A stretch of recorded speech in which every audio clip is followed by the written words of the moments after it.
Welcome to today's episode.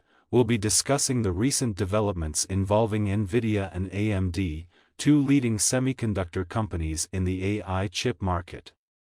There have been reports that both companies have received letters from U.S. regulatory authorities, expanding the export restrictions on their advanced AI chips, including the A100 and H100, to countries beyond China, specifically including some Middle Eastern countries. Foreign media outlets have speculated that the United States may be using these chip restrictions as a means to target Saudi Arabia and the United Arab Emirates, which have recently been invited to join the BRICS group.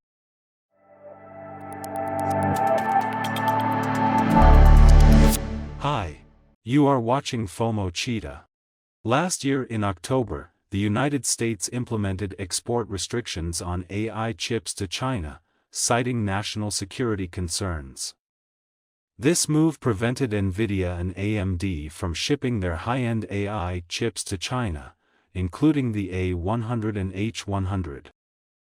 This week, it was reported that the Biden administration has requested Nvidia and AMD to expand the export controls on their high-end AI chips to countries outside of China, including certain countries in the Middle East. Foreign media outlets have speculated that the United States may be using these chip restrictions to target Saudi Arabia and the United Arab Emirates, both of which have recently joined the BRICS group, and to tighten the blockade against China. According to Reuters, Nvidia revealed in its latest Q2 financial report that U.S. regulatory authorities have sent letters notifying the company that additional licensing requirements must be submitted if they intend to ship A100 and H100 chips to certain customers and regions, including some countries in the Middle East. Sources have also indicated that AMD has received similar letters with restrictions.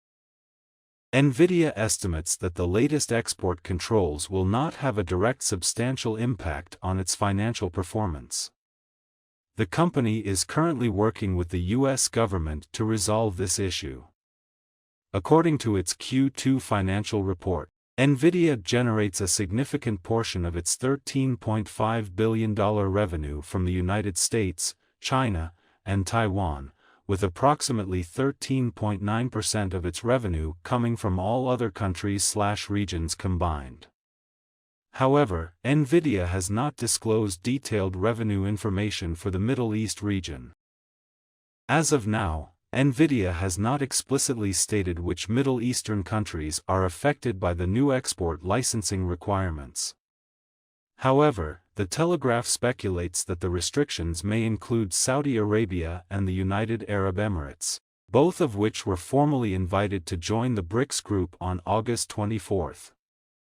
Iran, which has also been granted membership, was already on the U.S. economic sanctions list. It is known that Saudi Arabia and the United Arab Emirates have spent millions of dollars purchasing thousands of Nvidia chips, and both Middle Eastern countries have engaged in discussions with China to deepen their AI cooperation. Saudi Arabia's Minister of Communications, Abdullah bin Amr al-Sawaha, signed a strategic partnership program with China last year, including a commitment to close collaboration in the field of AI. A senior U.S. trade lawyer commented, "The United States is not only concerned about Nvidia and AMD exporting chips to China but also about Chinese companies training AI software outside of China and bringing it back." However, the U.S. Department of Commerce, responsible for managing export licensing requirements, denied these reports on August 31.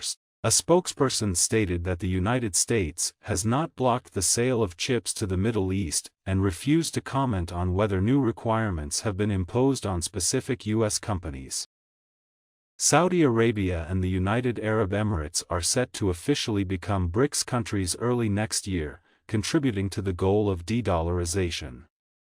Andy Schectman, president of Miles Franklin, a U.S. precious metals trading firm, previously stated that if the BRICS group decides to integrate countries that have formally applied for membership, the U.S. dollar may be abandoned in cross-border transactions. In that case, Saudi Arabia would play a significant role in facilitating other countries' adoption of their own currencies for purchasing oil. The recent news of the U.S. considering export controls on AI chips to the Middle East may be seen as a response to countries that are developing closer relationships with China and Russia. The expanded export restrictions on AI chips, including those imposed on Nvidia and AMD, can have both direct and indirect effects on their businesses. Direct impact on revenue. The restrictions prevent Nvidia and AMD from shipping their high-end AI chips to certain countries, potentially including the Middle Eastern region. This directly affects their revenue as they lose out on sales opportunities in these markets. Market competition and share. The export controls may create an advantage or disadvantage for Nvidia and AMD in relation to their competitors. If one company faces stricter restrictions than the other, it could result in a shift in market share. For example, if Nvidia faces tougher limitations while AMD has more flexibility, it could enable AMD to gain a competitive edge in certain markets. Supply chain disruptions. The export controls may disrupt the supply chain for Nvidia and AMD. They might need to reconfigure their manufacturing and distribution processes to comply with the new regulations. This could lead to delays, increased costs, and logistical challenges, impacting their overall operations and efficiency. Strategic partnerships. The restrictions can potentially affect the ongoing strategic partnerships and collaborations between Nvidia, AMD, and companies in the affected regions. If limitations are imposed on countries that have been actively engaging in AI cooperation, such as Saudi Arabia and the United Arab Emirates, it could hinder joint research, development, and implementation efforts, impacting future business opportunities. Alright, if you enjoyed this video, smash that like button and consider subscribing if you haven't already. Share your thoughts in the comments section below. Thanks for tuning in to FOMO Cheetah. I'll see you on the next one. Cheers.